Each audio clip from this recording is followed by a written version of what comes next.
Le 13 décembre 2025, une rencontre organisée par Raal Diaspora a réuni plusieurs acteurs politiques et de la société civile autour de la situation des prisonniers politiques au Togo. Les échanges ont porté principalement sur les voies et moyens susceptibles de conduire à la libération de certains détenus à l'approche des fêtes de fin d'année. Au cours des discussions, Yao Daté, président du Comité d'action pour le renouveau, CAR, a proposé l'ouverture d'un tête-à-tête avec le président du Conseil, Faure Gnassingbé, afin de lui exposer directement les préoccupations liées au sort des prisonniers politiques.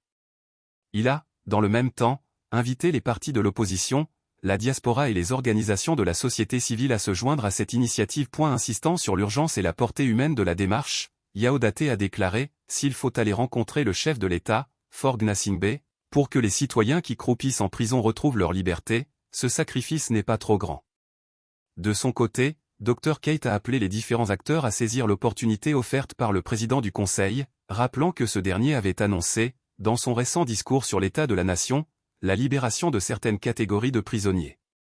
Selon lui, il est essentiel de créer un momentum autour de cette demande avant le discours traditionnel du Nouvel An, tout en associant les autorités religieuses à la démarche. Les professeurs Gog et d'Océan, pour leur part, exprimaient de vives inquiétudes quant à la situation de plusieurs prisonniers politiques, évoquant des cas jugés particulièrement alarmants.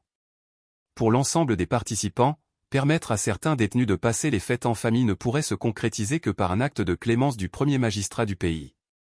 Tous ont souligné le caractère urgent de l'initiative, estimant que le calendrier impose une action concertée et rapide. En marge de la question des prisonniers politiques, des